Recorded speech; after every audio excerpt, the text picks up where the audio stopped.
Assalamualaikum warahmatullahi wabarakatuh. Selamat pagi anak-anak semua. Bagaimana kabar kalian hari ini? Semoga selalu sehat di masa pandemi. Dan jangan lupa tetap patuhi protokol kesehatan ketika berpergian, seperti menggunakan masker, menjaga jarak, dan mencuci tangan dengan sabun. Dan hari ini apakah ada yang tidak berangkat? Semoga yang tidak berangkat hari ini lekas diberikan kesembuhan dan kesehatan, sehingga dapat bertemu di pertemuan minggu depan. Hari ini Bapak akan membahas tentang materi puasa wajib dan puasa sunnah. Dan sekarang buka buku pendidikan agama Islam halaman 25.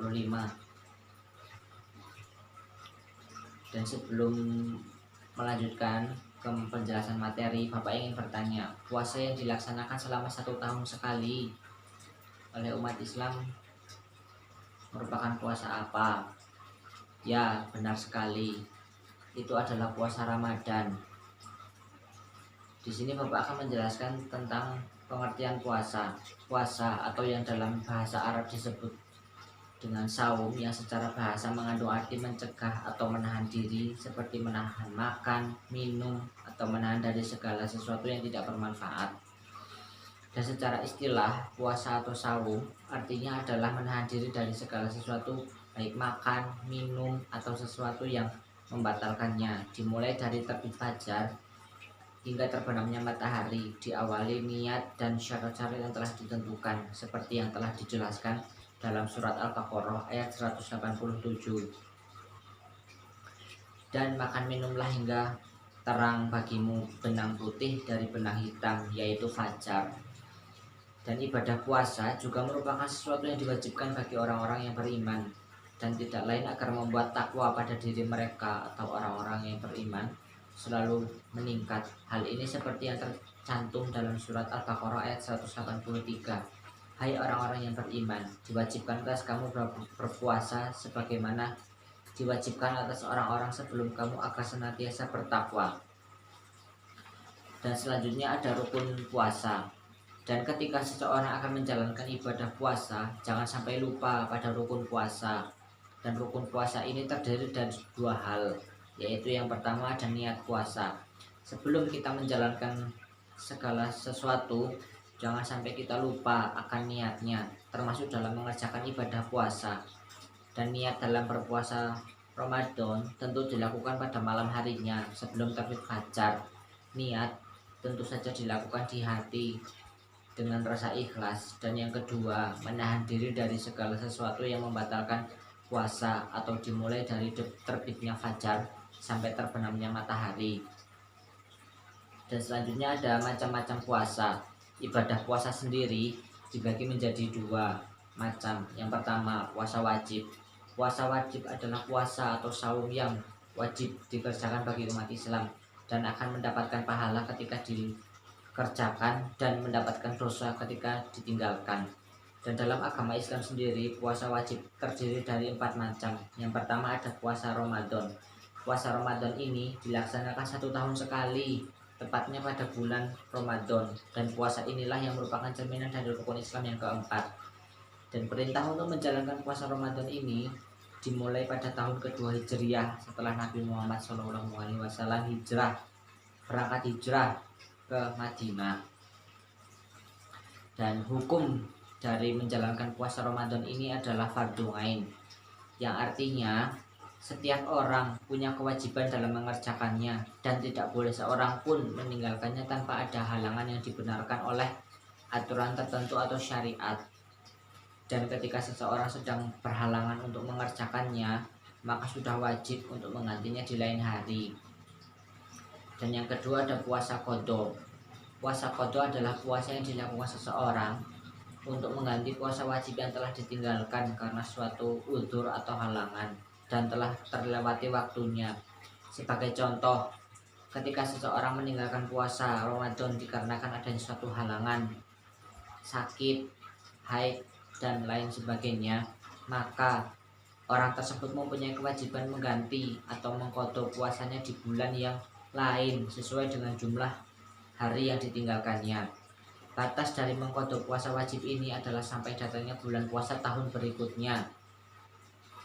Adapun jika tidak dilakukan, maka Orang yang meninggalkan puasa tersebut wajib untuk mengqadha dan membayar fidyah seperti dalam surat Al-Baqarah ayat 184, yaitu dalam beberapa hari tertentu. Maka barang siapa di antara kamu ada yang sakit atau dalam perjalanan lalu ia berbuka, maka wajiblah baginya berpuasa sebanyak hari yang ditinggalkan itu pada hari-hari yang lain. Dan wajib bagi orang-orang yang berat mengerjakannya jika mereka tidak berpuasa membayar fidyah, yaitu memberi makan seseorang fakir miskin. Dan barang siapa yang dengan kerelaan hati mengerjakan kebajikan, maka itulah yang lebih baik baginya dengan kerelaan hati. Dan berpuasa lebih baik bagimu jika kamu mengetahui. Dan yang ketiga ada puasa nazar. Puasa nazar adalah puasa yang dikerjakan karena adanya suatu janji atau nazar yang pernah diucapkan sebelumnya. Nazar di sini maksudnya janji atau keinginan yang bersifat positif atau baik. Puasa nazar ini menjadi wajib manakala janji atau nazar tersebut telah tercapai atau terpenuhi. Contoh adalah ketika kita bercita-cita atau bernazar ketika kita bisa naik kelas dan mendapatkan peringkat 10 besar, maka akan menjalankan ibadah puasa selama 3 hari berturut-turut. Maka ketika cita-cita kita bisa terwujud menjalankan ibadah puasa selama 3 hari berturut itu menjadi sebuah kewajiban. Penting untuk kita ketahui bersama bahwa nazar atau janji yang kita ucapkan juga harus berupa amal baik, bukan amal buruk. Puasa nazar ini dihukum wajib sebagaimana yang diterangkan dalam surat Al-Insan ayat 7. Mereka menunaikan nazar dan tekad akan suatu hari yang azabnya merata di mana-mana. Dan yang keempat ada puasa kafarat. Puasa kafarat masuk dalam puasa yang wajib dikerjakan dikarenakan seseorang telah melanggar suatu larangan yang telah ditetapkan dalam suatu ibadah tertentu. Dan puasa kafarat ini sebagai wujud denda atas pelanggaran yang telah dilakukan oleh seseorang tersebut. Adapun yang menyebabkan seseorang untuk mengerjakan puasa kafarat adalah sebagai berikut. Yang pertama, berkumpul dengan istri atau jima di siang hari pada bulan Ramadan. Berkumpul dengan istri atau jima di siang hari pada bulan Ramadan selain membatalkan puasa dari orang yang menjalankan ibadah puasa itu sendiri, juga menjadikannya terkena denda atau kafarat, yaitu berpuasa 2 bulan secara berturut-turut. Yang kedua ada melanggar aturan-aturan ihram yang telah ditetapkan. Aturan yang telah ditetapkan dalam ihram antara lain seperti memotong kuku, memakai minyak wangi-wangian, mencukur rambut, berkumpul dengan istri atau jima, dan sebagainya. Dan seseorang yang melanggar aturan ini, maka denda atau kafaratnya adalah dengan memberi sedekah 6 fakir miskin atau berpuasa 3 hari. Dan adapun untuk orang yang berburu di waktu ihram, hukumnya adalah disesuaikan dengan keputusan hakim setempat yang jujur dan adil. Dan yang ketiga ada membunuh secara tidak sengaja. Maksudnya secara tidak sengaja atau di luar kendali apa yang diperbuatnya menjadikan seseorang hilang nyawanya, seperti terjadinya suatu kecelakaan kendaraan bermotor yang sampai mengakibatkan terbunuhnya seorang pejalan kaki di trotoar. Maka pengendara motor tersebut wajib membayar kafarat atau memerdekakan budak dan diat atau santunan kepada pihak korban. Jikalau tidak mampu memerdekakan budak, maka diganti dengan berpuasa selama 2 bulan berturut-turut. Dan yang kedua yaitu puasa sunnah. Yang pertama ada puasa Syawal. Puasa Syawal ini berjumlah 6 hari.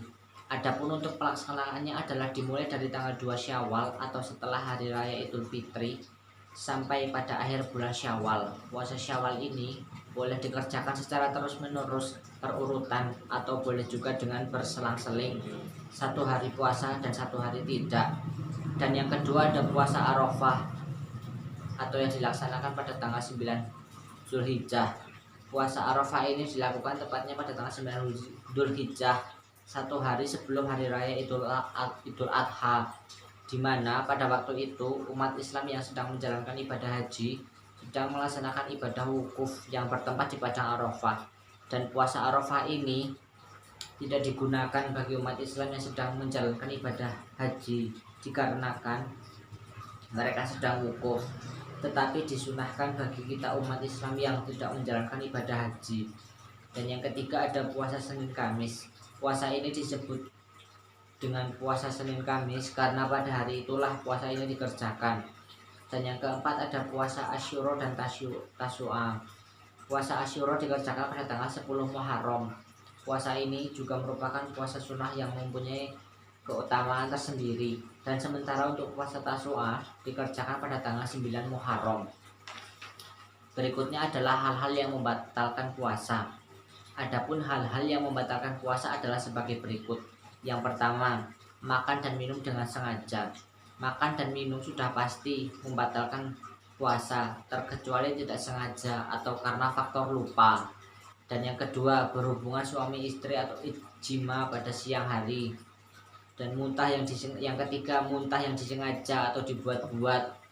Adapun muntah yang tidak disengaja maka tidak membatalkan puasa.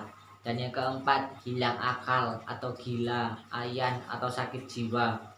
Dan yang kelima, keluar darah haid atau nifas bagi wanita. Dan yang keenam, keluar mani dengan disengaja atau akibat dari memandang lawan jenis dengan nafsu birahi. Dan yang ketujuh, murtad atau keluar dari agama Islam. Dan di sini orang-orang yang dibolehkan untuk berbuka atau tidak berpuasa adalah yang pertama, orang yang sedang sakit. Artinya jika orang tersebut berpuasa maka akan mempunyai dampak yang buruk bagi sakitnya. Maka orang yang sedang sakit ini wajib mengganti puasanya ketika sakitnya sudah sembuh. Dan yang kedua, musafir, yaitu orang yang sedang dalam kondisi berpergian jauh dengan tujuan yang baik. Orang ini wajib mengganti puasanya di hari lain. Dan yang ketiga ada wanita yang sedang hamil atau menyusui. Hukum bagi wanita yang sedang hamil ini sama dengan orang yang sakit. Maksudnya wajib mengganti puasa pada hari yang lain. Tetapi ada juga ulama yang berpendapat bahwa wanita yang dalam kondisi seperti ini hukumnya adalah membayar fidyah. Dan yang keempat, orang yang umumnya sudah mencapai usia lanjut atau orang sakit yang berkepanjangan. Orang yang seperti ini tidak diwajibkan menggantikan puasanya dengan puasa pada hari yang lain, melainkan orang tersebut wajib untuk membayar fidyah, yaitu memberikan makanan kepada fakir miskin berupa 3/4 beras atau berupa makanan beserta lauk pauknya yang bisa membuat orang tersebut kenyang. Dan setelah dijelaskan, akan Pak Guru buat 3 kelompok yang masing-masing. Dan untuk kelompok pertama yaitu membahas tentang pengertian puasa, kelompok kedua membahas tentang rukun puasa, dan kelompok 3 tentang macam-macam puasa. Dan akan Bapak berikan waktu 15 menit untuk berdiskusi.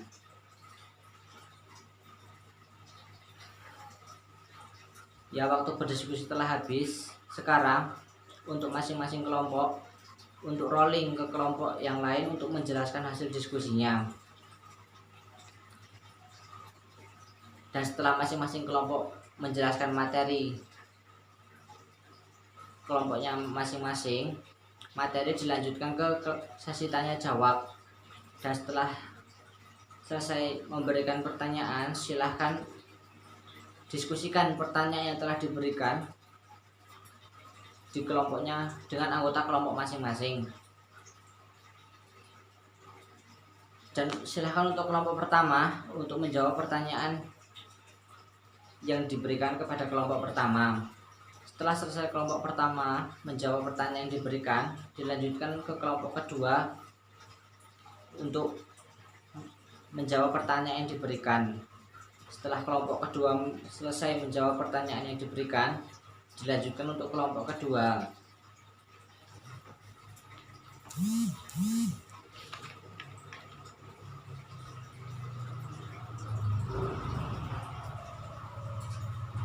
Dan untuk kesimpulan pembelajaran hari ini, puasa itu sangat penting bagi umat Islam karena jika kita melaksanakannya akan mendapatkan pahala, dan jika kita meninggalkan puasa, kita akan mendapatkan dosa.